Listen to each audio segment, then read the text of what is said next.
Professor Veltar stood at the front of his xenobiology classroom, his crystalline body catching the soft light from the room's bioluminescent panels. His forearms moved in nervous patterns as he looked at the faces of his students. The classroom was filled with beings from 12 different worlds, all here to study the most dangerous creatures in the galaxy.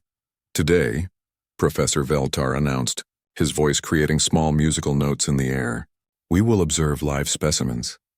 A Zephyrian student in the front row made a worried clicking sound. Her glass-like skin turned from blue to pale yellow. Live specimens, Professor? What kind? Terran predators, Veltar replied. 3 juvenile specimens from the species humans call themselves. The classroom erupted. Students from peaceful plant-eating worlds immediately started packing their things. A tall Plutonian stood up so fast his chair fell over. Professor, with respect, this is dangerous. Terran predators are known across the galaxy for their violence. They hunt in packs, added a nervous Kepler student, her feathers ruffling with fear. They killed the megafauna on their own world. They eat other creatures while those creatures are still alive. Veltar raised 2 of his arms for silence. This is exactly why we must study them. The Galactic Council needs to understand these creatures. They have been accepted into our community, but we know very little about their true nature. A student from Rigel Prime, one of the few carnivorous species in the class, spoke up. How old are these specimens, Professor? The files say 6 to 8 rotations old, Veltar answered. Cubs, whispered the Rigel student. Predator cubs are the most dangerous. They have not learned to control their hunting instincts. The Zephyrian student was now completely yellow with fear. Professor, I request permission to leave. My people have been prey species for millions of years. I cannot be in the same room as Terran predators. I understand your concerns, Veltar said gently, but these specimens are contained. They have been briefed by their handlers. We will observe from a safe distance. The door to the classroom opened with a soft hiss. Every student in the room turned to look. Some moved toward the back of the room. Others prepared to run. 3 small figures walked into the classroom. They were much smaller than the students had expected. The largest was maybe half the height of the shortest student in the class. They had pale skin and dark hair. Their eyes were round and bright. The students watched in fascination and terror. These were the famous Terran predators, the creatures that had conquered their entire world, the beings that ate meat and showed no mercy to their prey. But something was wrong. The 3 small humans looked around the classroom with curious expressions. They saw the tall Plutonian, the crystalline Zephyrians, the feathered Keplers, and all the other strange beings. But they did not snarl. They did not bare their teeth. They did not form an attack formation. Instead, the oldest human, a female with braided hair, smiled. It was a gentle expression that showed her small white teeth, but somehow did not look threatening. The middle human, a male with messy hair, waved his hand at the class in what appeared to be a greeting gesture. The smallest human, another female with hair tied in 2 sections, looked around the room with wide eyes full of wonder. The students waited for the attack. They waited for the pack behavior. They waited for some sign of the legendary Terran aggression. It never came. Instead, the 3 humans walked past all the students without paying them any attention. They moved directly toward Professor Veltar at the front of the room. The oldest human approached the professor and looked up at his tall, crystalline form. Excuse me, she said in perfectly clear Galactic Standard language. Are you the teacher? Veltar was so surprised he almost dropped his teaching tablet. Yes, I am Professor Veltar. The smallest human tugged gently on one of Veltar's lower appendages. Her touch was soft, not the grip of a predator preparing to attack. We're supposed to learn about space friends today, she whispered. The 3 humans then did something that shocked every observer in the room. They sat down on the floor next to Professor Veltar's lectern. They folded their legs and looked up at him with expectant faces as if waiting for a lesson to begin. The classroom was completely silent. Nobody moved. Nobody spoke. The Rigel Prime student finally found his voice. Professor, what are they doing? I'm not certain, Veltar admitted. The oldest human looked back at the class. Are we supposed to sit somewhere else? We can move if you want. The Zephyrian student, still yellow with fear, managed to speak. You are not going to attack us? The middle human looked confused. Attack you? Why would we attack you? You're students too, right? But you are predators. The Plutonian said carefully. Your species hunts and kills. The smallest human looked sad at this statement. We don't want to hurt anybody. We just want to learn. The oldest human nodded. Our mom told us to be good and listen to the teacher. She said we could make friends with students from other worlds. Professor Veltar looked at his students, then back at the three humans, sitting peacefully beside him. This was not going according to any plan. Every piece of research about Terran predators suggested they would be aggressive, territorial, and dangerous. Instead, they seemed to be children, just children who wanted to learn.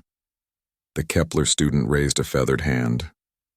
Professor, what exactly are we supposed to observe? Their behavior, Veltar said, though he was beginning to question his own understanding. We need to document how they interact with other species, how they establish dominance, how they hunt. The middle human looked up at the professor. We don't know how to hunt. Our dad does the cooking.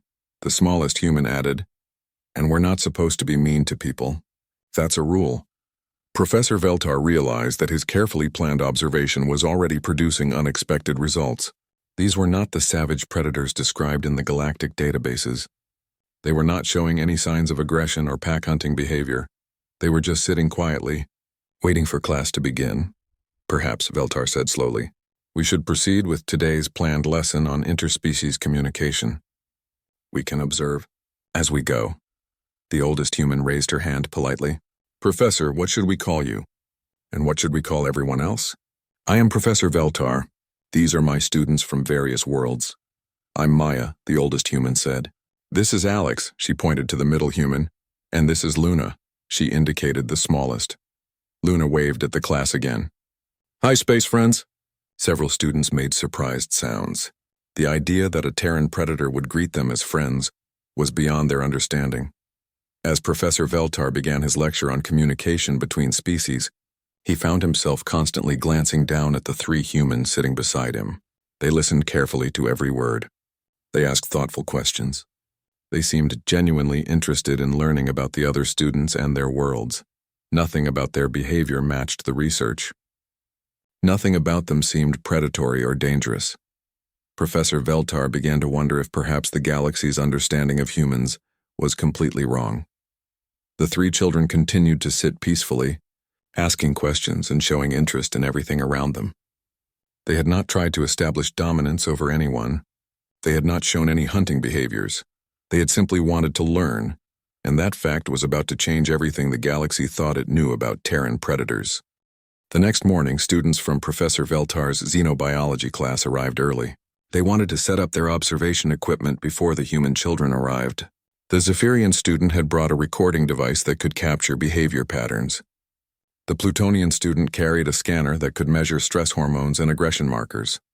Remember, the Rigel Prime student told the others, yesterday might have been an act. Predators are known for their intelligence. They could have been studying us, learning our weaknesses. The Kepler student nodded, her feathers still showing signs of nervousness. My research last night showed that Terran predators are pack hunters. They work together to bring down much larger prey. We need to watch for coordinated behavior. When the three human children entered the classroom, the alien students were ready. Their instruments were recording. Their notebooks were open. They watched every movement, waiting for signs of the true predator nature to show itself. Maya, Alex, and Luna walked into the room and looked around at all the watching eyes and strange devices pointed at them. Luna moved closer to Maya and whispered something.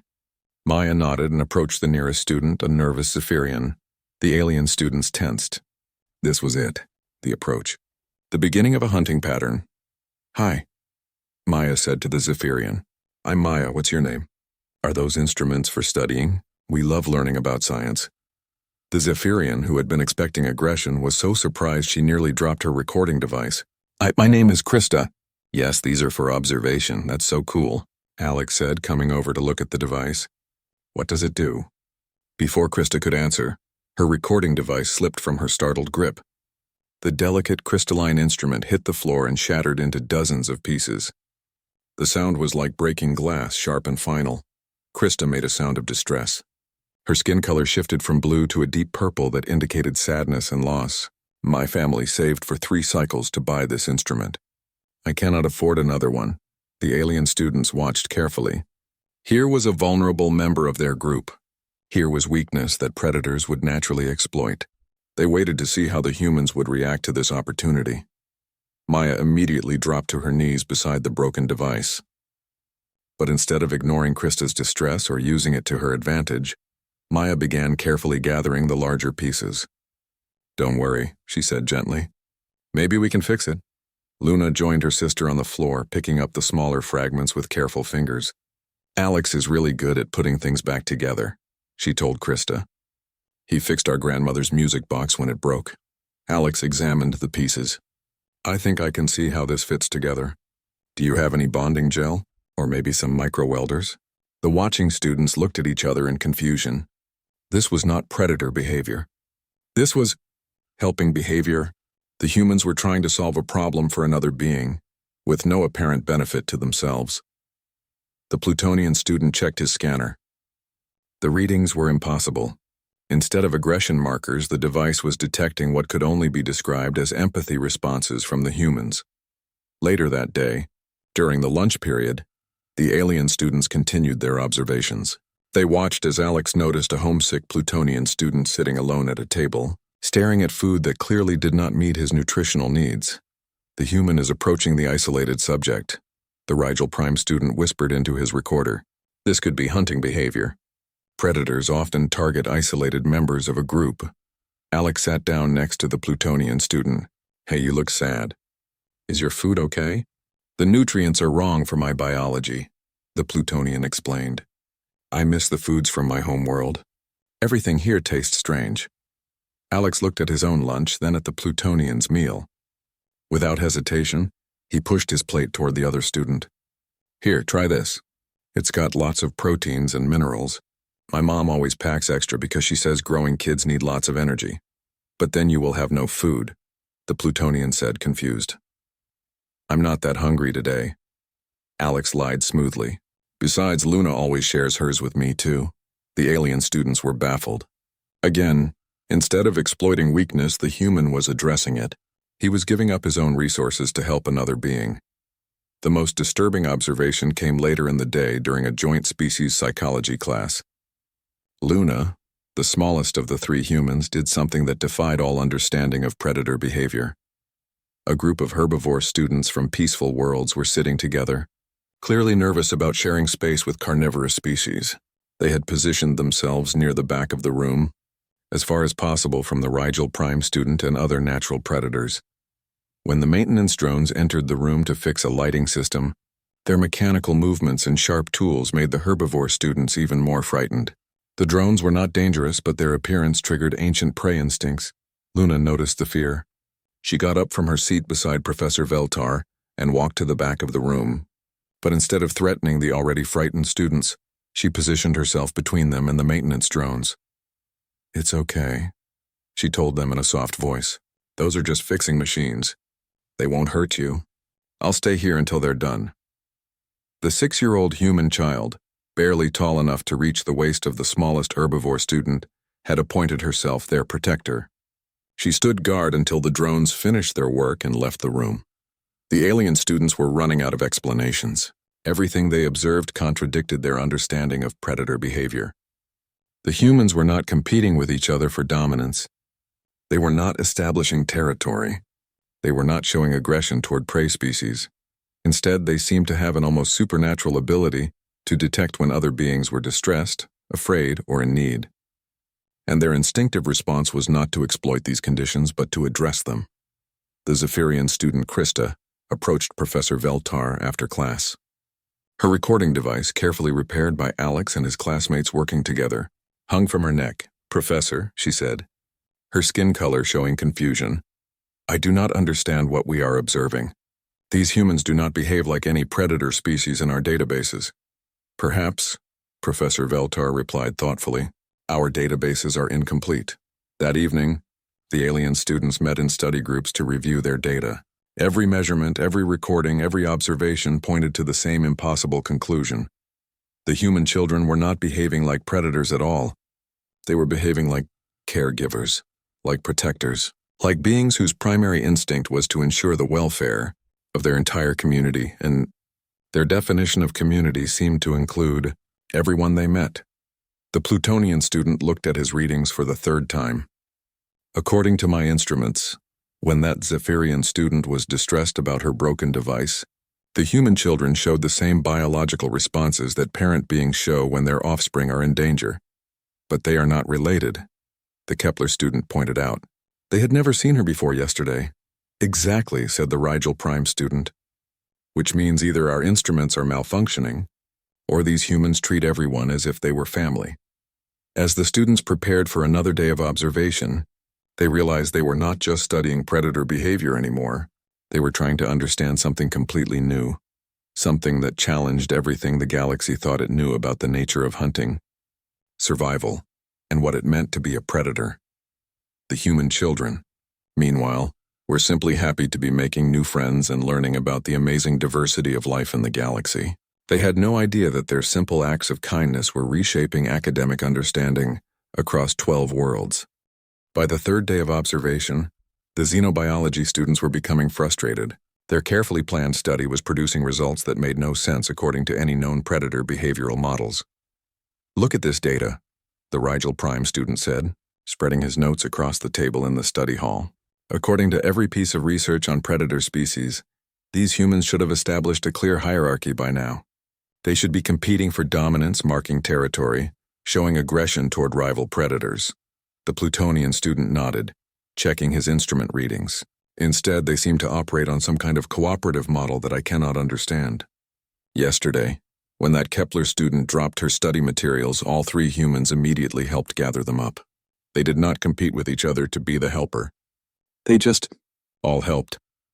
Krista, the Zephyrian student, looked up from her repaired recording device. What confuses me most is their relationship with authority figures. Every predator species I have studied shows dominance behaviors toward weaker individuals, and submission only to those who can overpower them. But these humans, added the Kepler student, her feathers ruffling with confusion, they show respect to anyone in a teaching role, regardless of that individual's physical capabilities. This observation had been troubling the students since the previous day's physics demonstration. Professor Kethmore, the elderly instructor from a low-gravity world, was one of the most respected minds in the galaxy. But physically, he was frail and moved slowly. His species had evolved on a world with very gentle conditions, and he struggled with the normal gravity settings used in most galactic facilities. When Professor Kethmore had tried to set up a demonstration involving a heavy gravitational field generator, several of the larger, stronger students had watched but not offered assistance. This was normal behavior. Most species helped only when it benefited them or when they feared consequences for not helping. The human children had reacted differently. Before Professor Kethmore had even struggled visibly with the equipment Maya had approached. "Professor, would you like us to help move that? It looks heavy." Alex and Luna had immediately joined her, and the three of them had worked together to position the demonstration equipment exactly where the professor needed it. They had not sought recognition for their help. They had not demanded anything in return. They had simply seen a need and addressed it.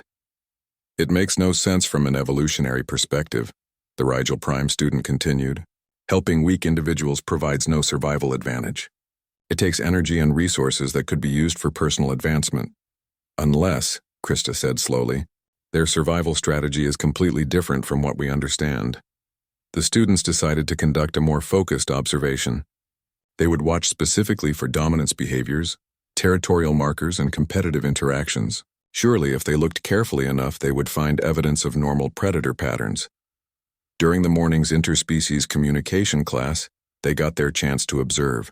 A debate began about resource allocation in multi-species colonies. This was exactly the kind of situation where predator species typically showed their true nature, competing for advantage, forming alliances based on strength, attempting to dominate the discussion. The human children listened quietly as students from various worlds presented their arguments. The Rigel Prime student argued for allocation based on individual capability. The strong deserved more resources because they could use them more effectively.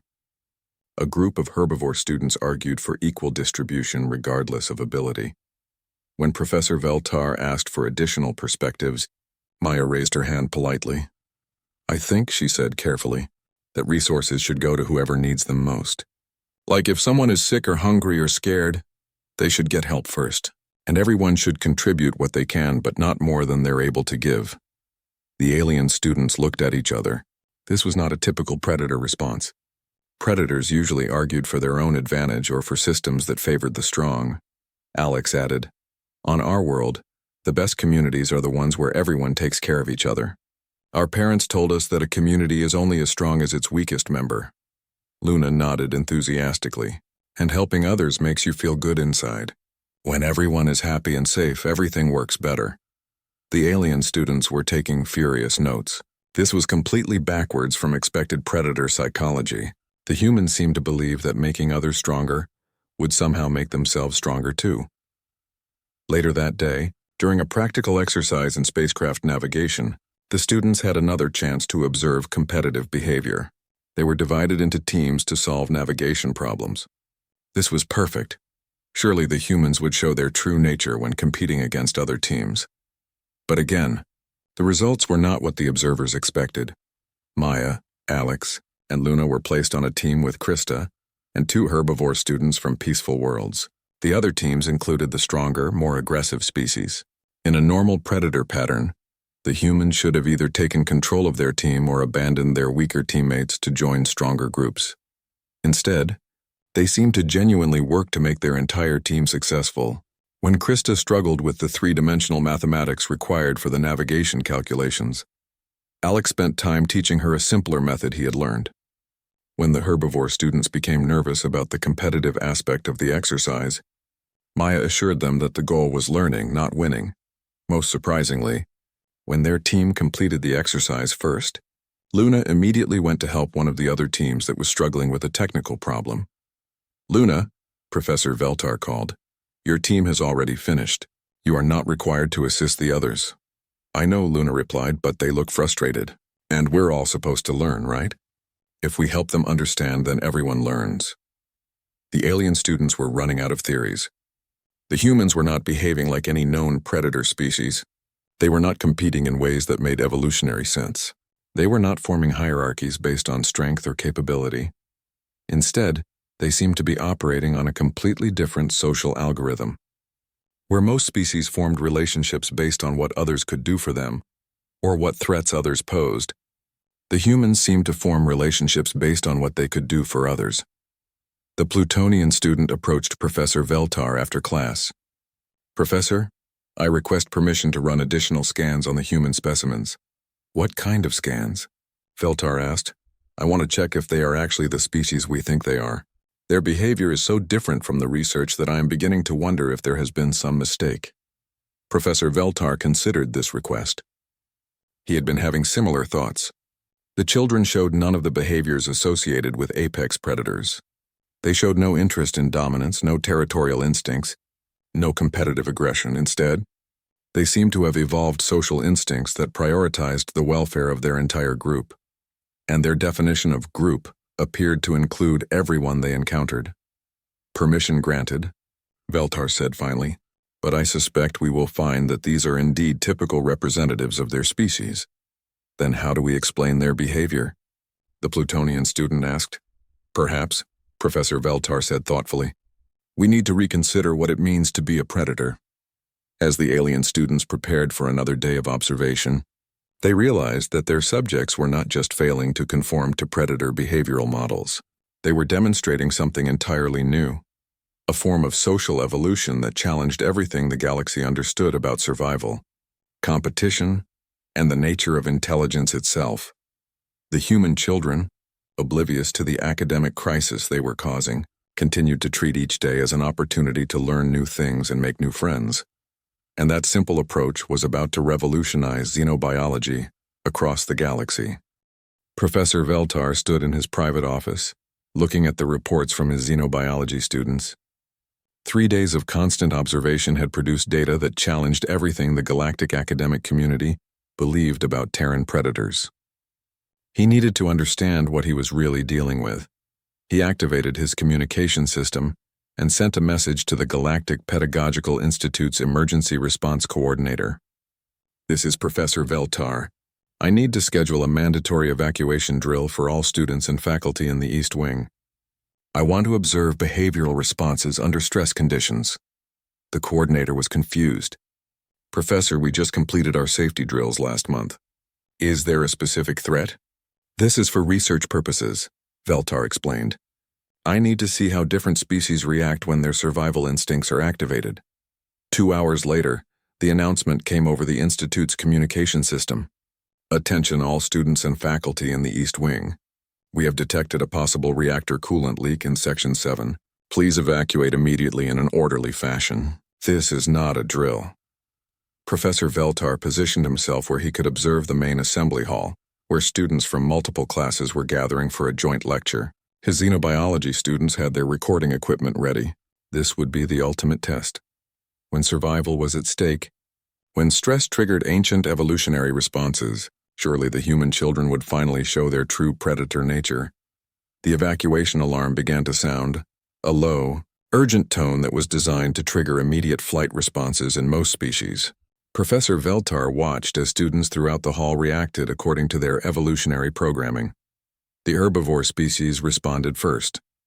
Students from peaceful worlds immediately moved toward the exits, their ancient prey instincts driving them to flee from potential danger. They moved quickly but carefully, following established escape routes. The smaller carnivorous species were next. They assessed the situation for a moment, looking for the specific nature of the threat, then began moving toward exits while scanning for potential opportunities or additional dangers. The larger predator species took more time to evaluate. They looked for signs of actual danger, considered whether the threat might provide opportunities, and began moving only when they determined that evacuation was the optimal strategy. And the humans? Professor Veltar watched in amazement as Maya, Alex, and Luna did something completely unexpected. Instead of fleeing, instead of looking for their own escape routes, the 3 children immediately began helping organize the evacuation itself. Maya positioned herself near a group of confused younger students from various worlds. Okay, everyone, we need to walk, not run. Hold hands so nobody gets separated. The teachers will tell us where to go. Alex noticed that Professor Kethamore, the elderly physics instructor, was struggling with the evacuation procedures. The professor's frail build and unfamiliarity with emergency protocols were making it difficult for him to keep up with the crowd. Without hesitation, Alex moved to assist him. Professor, here, let me help you, Alex said, offering his arm for support. I know the way to the emergency assembly area. But it was Luna who did something that defied all logic and evolutionary sense. As the assembly hall was almost empty, as the evacuation was nearly complete, Luna stopped walking toward the exit.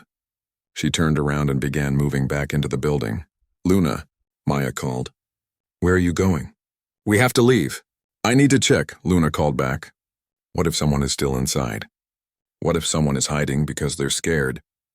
Professor Veltar watched in absolute disbelief as the smallest human, the one who should have the strongest survival instincts, moved away from safety to search for others who might need help.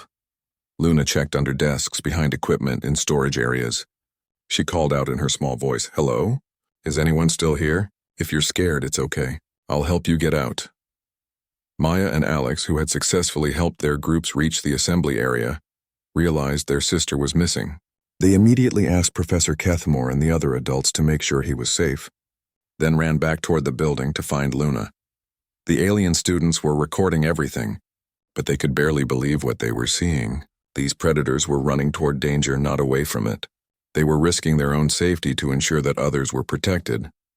When the evacuation drill was called off, and everyone was back inside, Professor Veltar gathered his xenobiology students for an emergency meeting. What we observed today, he told them, changes everything we thought we knew about predator behavior. The Rigel Prime student was shaking his head. Professor, it makes no evolutionary sense. Why would a predator risk its own survival to help unrelated individuals? How did such a species ever become apex predators on their world? Krista looked at her recordings. Professor, I have been analyzing the data from all our observations.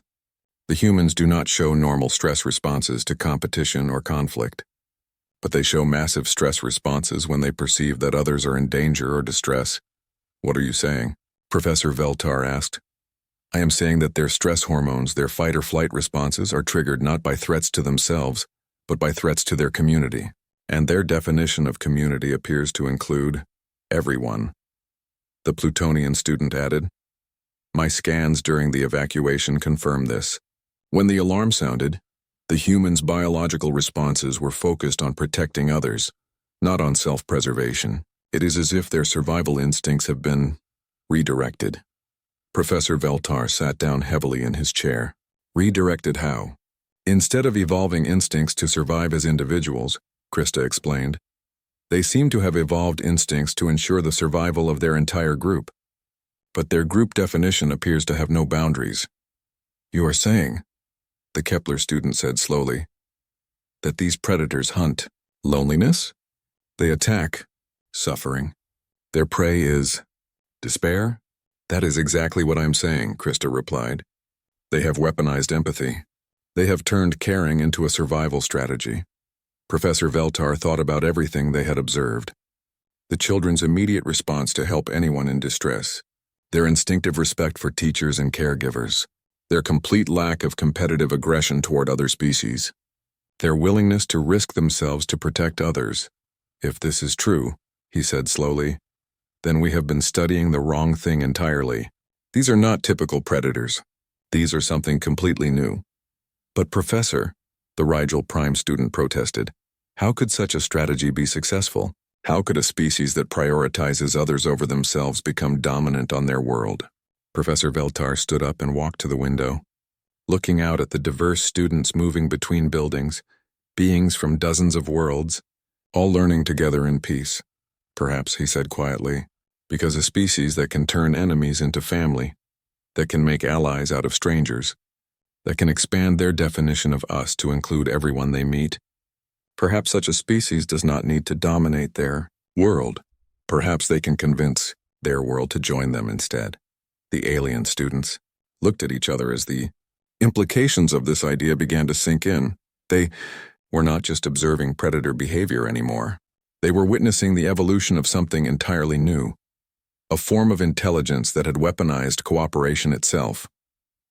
And if these three children were typical examples of their species, then the galaxy was about to change in ways that no one had anticipated. On the final day of the observation period, Professor Veltar called for a special assembly. Students and faculty from across the Galactic Pedagogical Institute gathered in the main auditorium. Representatives from the Galactic Council had arrived to hear the results of the unprecedented study of live Terran predators.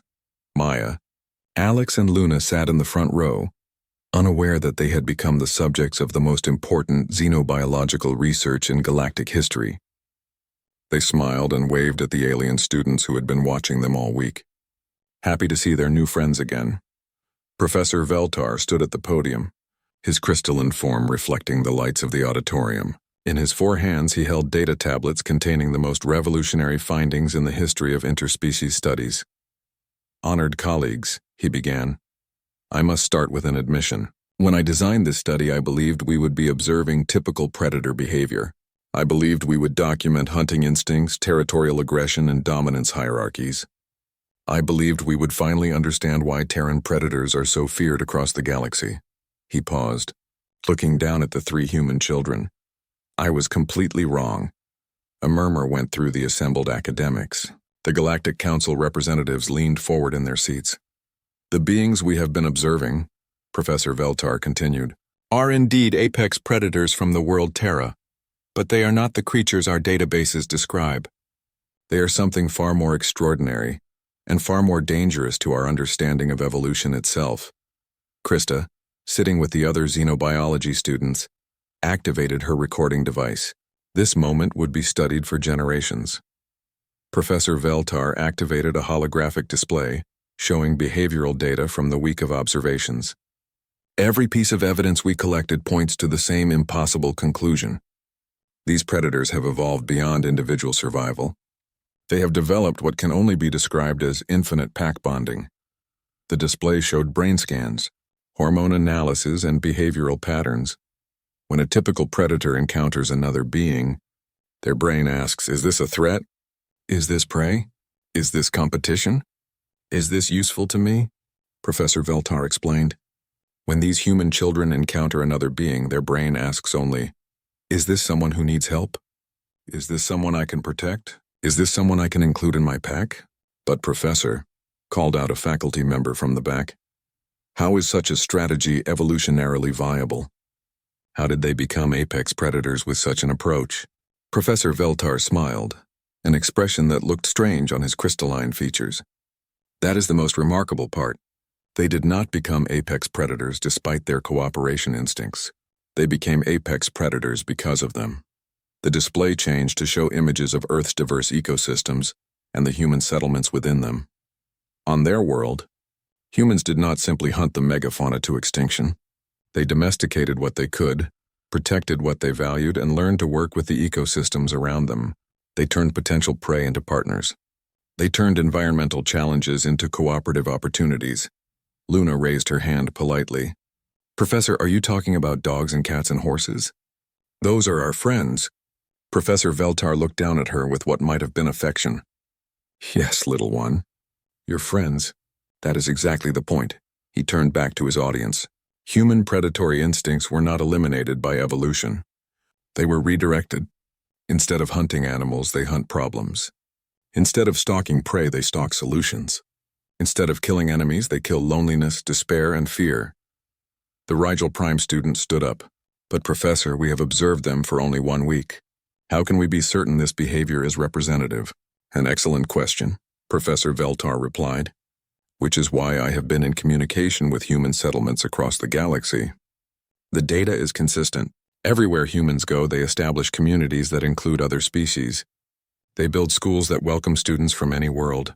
They create hospitals that treat any being that needs care. They are not trying to conquer the galaxy, he continued. They are trying to adopt it. The implications began to settle on the assembled academics. If humans really operated this way, it explained many of the puzzling reports that had been coming from human settlements. The reports of human aggression that we have received, Professor Veltar explained, are actually reports of humans protecting others. When they fight, it is not for territory or resources. It is to defend beings who cannot defend themselves. Alex spoke up. My dad says that the strong are supposed to protect people who need help. He says that's what strength is for. Out of the mouths of cubs, Professor Veltar said softly. This child has just stated the core principle of human social evolution. They have weaponized strength itself, not as a tool for dominance, but as a tool for protection. A representative from the Galactic Council stood up. Professor Veltar, if your conclusions are correct, what does this mean for our policies regarding human integration into galactic society? Professor Veltar looked around the auditorium, at the dozens of species represented in the audience. It means we need to completely reconsider our approach. We have been treating humans as a potentially dangerous predator species that needs to be contained or managed. Instead, he continued, we should be learning from them. They have solved the fundamental problem that has limited galactic civilization for millennia: how to expand cooperation beyond genetic and species boundaries. Maya raised her hand. Professor, does this mean we can keep coming to school here? We really like learning about all the different worlds and making friends with everyone. The entire auditorium was silent for a moment. Then slowly, beings from a dozen different worlds began to make sounds of approval in their various languages. Professor Veltar looked out at his audience. The Galactic Pedagogical Institute has received over 10,000 applications in the past 3 days. Students from across the galaxy want to come here to learn alongside these remarkable creatures. Applications to study humans? The council representative asked. No, Professor Veltar replied. Applications to study with humans. Students who want to learn how to build the kind of communities these children take for granted. Communities where everyone is valued, where everyone is protected, where everyone belongs. Luna clapped her hands excitedly. More space, friends. This is the best school ever. Professor Veltar concluded his presentation with a final observation. We began this study asking what makes humans such successful predators.